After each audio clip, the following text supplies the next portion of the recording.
The first thing my wife said wasn't hello. It wasn't even my name.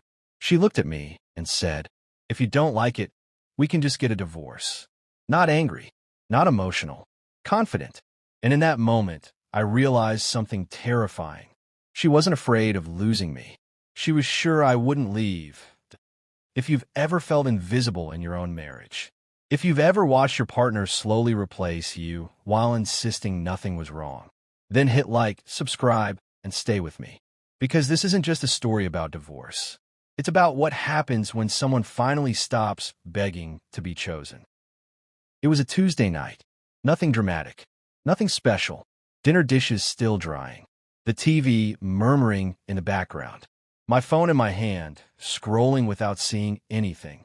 I was halfway existing. Then Lauren walked into the living room. Arms crossed.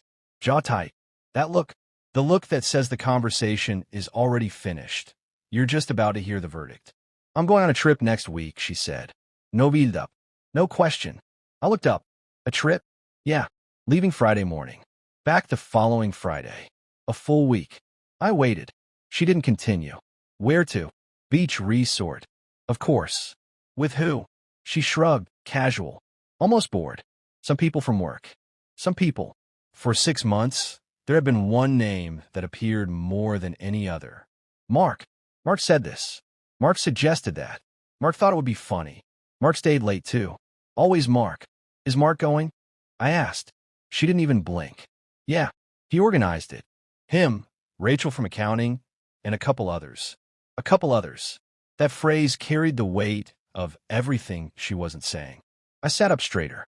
"So," I said slowly, "you're telling me you're going on a week-long beach trip with Mark, and you're just now mentioning it?" She rolled her eyes. Not playful. Not joking. Contempt. "It's not like that. We're adults. Colleagues can travel together without it being weird.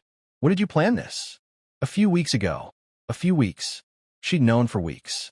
And told me 4 days before leaving. "That never crossed your mind to talk to me about?" I asked. To ask if I was okay with it? That's when her tone changed. The patience vanished. Something colder replaced it. "I'm not asking for permission," she said. "I'm going.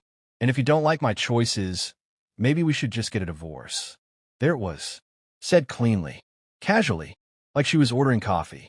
The room went quiet. I looked at her, really looked at her, and something inside me shifted. Not anger. Not panic.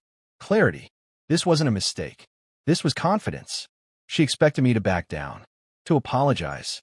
To swallow it like I had swallowed everything else lately. I didn't raise my voice. I nodded once. "Got it." She blinked. "That's it?" she asked. "You've been very clear." She waited for the argument that never came. Then she shrugged. "Good. I'll start packing tonight. My flight's early." She walked away.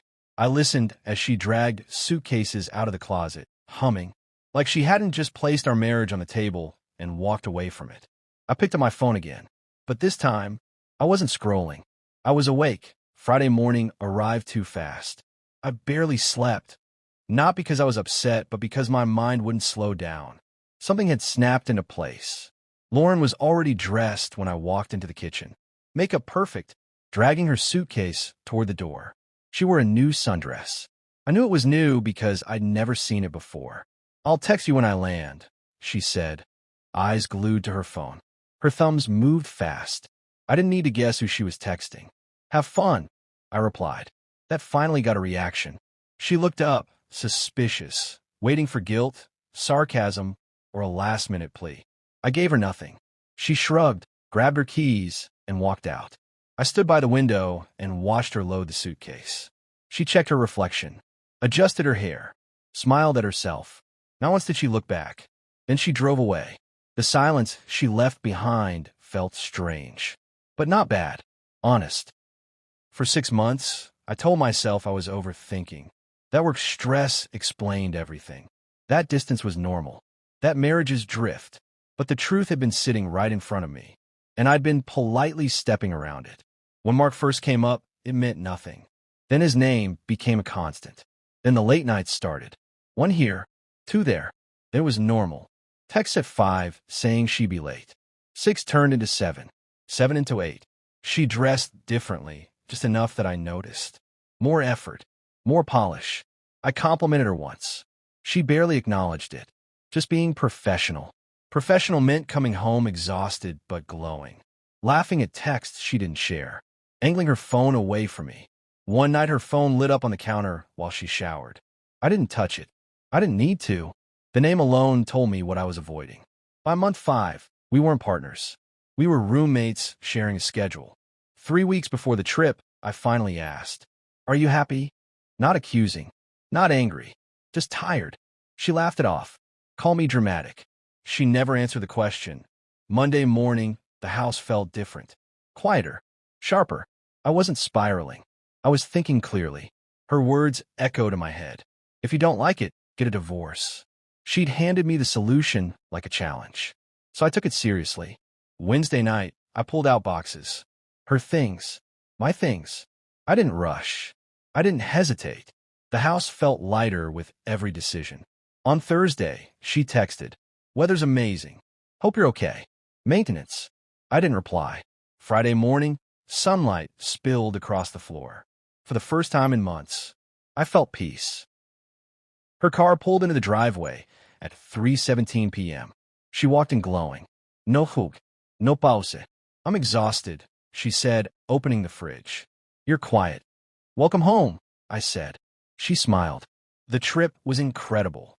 Then she asked, "Did you think about what I said before I left? About the divorce?" She nodded. "I did."